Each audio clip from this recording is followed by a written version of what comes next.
SGPC ਨੇ ਦੋ ਪਹਿਲ ਕਦਮੀਆਂ ਵੱਡੀਆਂ ਕੀਤੀਆਂ ਨੇ ਜੋ ਪਿਛਲੇ ਦਿਨੀ ਇੱਕ ਵਿਵਾਦ ਹੋਇਆ ਸੀਗਾ ਬੱਚੀ ਦੀ ਐਂਟਰੀ ਨੂੰ ਲੈ ਕੇ।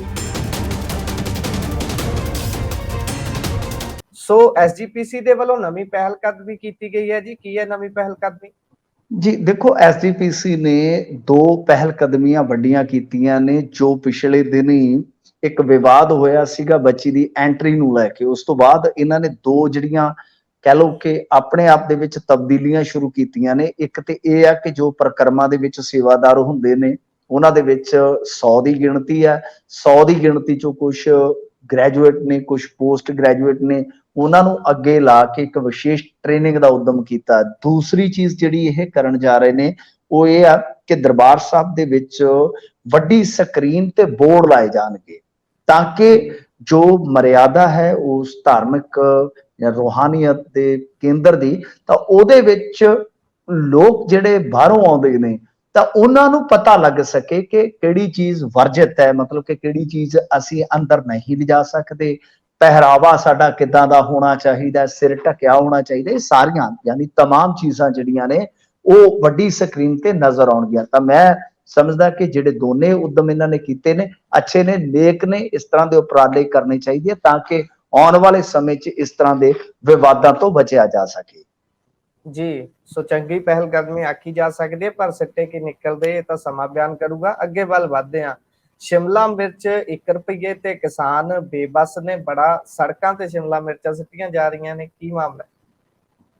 ਦੇਖੋ, ਸ਼ਿਮਲਾ ਮਿਰਚ ਦਾ ਹੁਣ ਹਾਲ ਜਿਹੜਾ ਹੈ ਉਹ ਇਹੋ ਹੈ ਕਿ ਜੇ ਤੁਸੀਂ ਘਰੇ ਲਿਆ ਕੇ ਬਣਾਉਣੀ ਹੈ ਤਾਂ ਉਹ ਤੁਹਾਨੂੰ ਕੋਈ, ਮੈਨੂੰ ਨਹੀਂ ਲੱਗਦਾ ਕਿ 20-30 ਰੁਪਏ ਤੋਂ ਘੱਟ ਮਿਲੇਗੀ ਕਿਤੋਂ।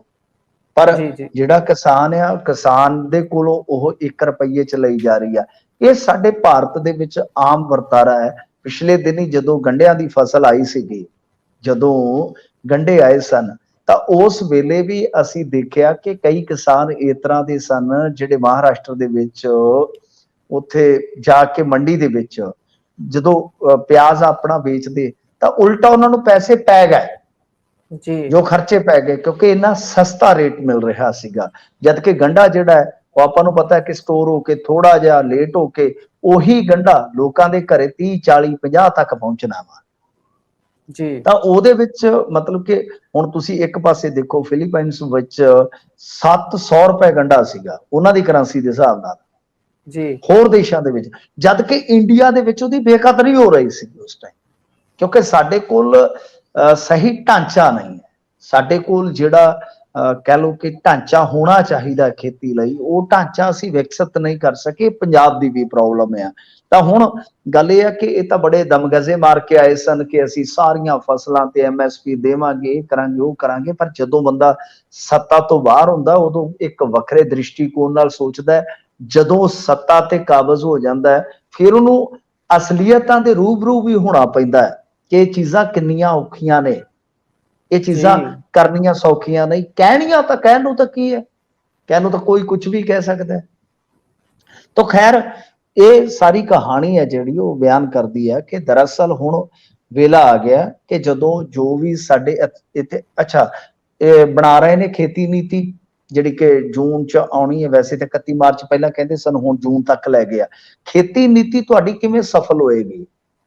ਡਾਈਵਰਸਿਫਿਕੇਸ਼ਨ ਵਾਲੀ ਤੁਹਾਡੀ ਜਿਹੜੀ ਪਹਿਲ ਕਦਮੀ ਉਹ ਕਿਵੇਂ ਅੱਗੇ ਵਧੇਗੀ ਜੇਕਰ ਇਹ ਸਾਰੇ ਹਾਲਾਤ ਠੀਕ ਨਹੀਂ ਹੋਣਗੇ? ਡਾਈਵਰਸਿਫਿਕੇਸ਼ਨ ਵੀ ਤੁਸੀਂ ਤਦੇ ਹੀ ਕਰ ਸਕਦੇ ਹੋ ਜੇਕਰ ਤੁਸੀਂ ਕਿੱਲੇ ਦੀ ਇੱਕ ਇਨਕਮ ਜਿਹੜੀ ਹੈ ਕਿਸਾਨ ਦੀ ਉਹ ਸਿਕਿਉਰ ਕਰੋ। ਉਹਨੂੰ ਪਤਾ ਜੇ ਹੁਣ ਮੰਨ ਲਓ ਮੈਨੂੰ ਪਤਾ ਕਿ ਮੇਰਾ ਬਈ ਝੋਨਾ ਜਿਹੜਾ ਇੰਨੇ ਦਾ ਨਿਕਲ ਹੀ ਆਉਣਾ ਹੈ, ਮੈਂ ਆਪਣਾ ਸਾਰਾ ਬਜਟ ਕੈਲਕੂਲੇਟ ਕਰਕੇ ਚੱਲੂੰਗਾ, ਤਾਂ ਜਿਹੜਾ ਹੁਣ ਅਨਿਸ਼ਚਿਤ ਭਾਅ ਹੈ ਜਾਂ ਅਨਿਸ਼ਚਿਤ ਉਹਦਾ ਆਮਦਨ ਦਾ ਸਾਰਾ ਰਿਜ਼ਲਟ ਹੈ ਤਾਂ ਉਹਦੇ ਵੱਲ ਕੌਣ ਜਾਏਗਾ? ਖਾਸ ਤੌਰ ਤੇ ਇਹ ਜਿਹੜੇ ਹਾਲਾਤ ਵੇਖ ਕੇ ਤਾਂ ਇਹੀ ਹੈ ਕਿ ਹੁਣ ਖੇਤੀ ਨੀਤੀ ਦੇ ਵਿੱਚ ਜੇਕਰ ਇਹ ਚੀਜ਼ਾਂ ਮਤਲਬ ਕਿ ਸੈਟਲ ਨਹੀਂ ਕੀਤੀਆਂ ਜਾਂਦੀਆਂ, ਇਹਨਾਂ ਚੀਜ਼ਾਂ ਦੇ ਹੱਲ ਨਹੀਂ ਹੁੰਦੇ, ਤਾਂ ਫਿਰ ਖੇਤੀ ਨੀਤੀ ਕਾਹਦੀ ਆ? ਕੁਝ ਵੀ ਜੀ ਨਹੀਂ ਜੀ ਹੋਣਾ, ਫਿਰ ਉਹ ਫਾਰਮੈਲਿਟੀ ਹੈ। ਸੋ ਇਹ ਜਿਹੜਾ ਸ਼ਿਮਲਾ ਮਿਰਚ ਦਾ ਇੱਥੇ ਆਪਾਂ ਦੇਖਿਆ ਇਸ ਵੇਲੇ ਹਾਲ ਜੋ ਹੋ ਰਿਹਾ, ਹਸ਼ਰ ਜੋ ਹੋ ਰਿਹਾ, ਇਹ ਸਬਕ ਹੈ ਕਿ ਖੇਤੀ ਨੀਤੀ ਦੇ ਤਹਿਤ ਇਹ ਸਾਰੀਆਂ ਚੀਜ਼ਾਂ ਨੂੰ ਐਡਰੈਸ ਕੀਤਾ ਜਾਵੇ, ਸਾਰੀਆਂ ਚੀਜ਼ਾਂ ਦਾ ਹੱਲ ਲੱਭਿਆ ਜਾਵੇ। ਅਦਰਵਾਈਜ਼ ਖੇਤੀ ਨੀਤੀ ਉਹ ਪਿਛਲੀ ਵਾਰ ਵਰਗਾ ਹੀ ਹਾਲ ਹੋਏਗਾ ਉਹਦਾ।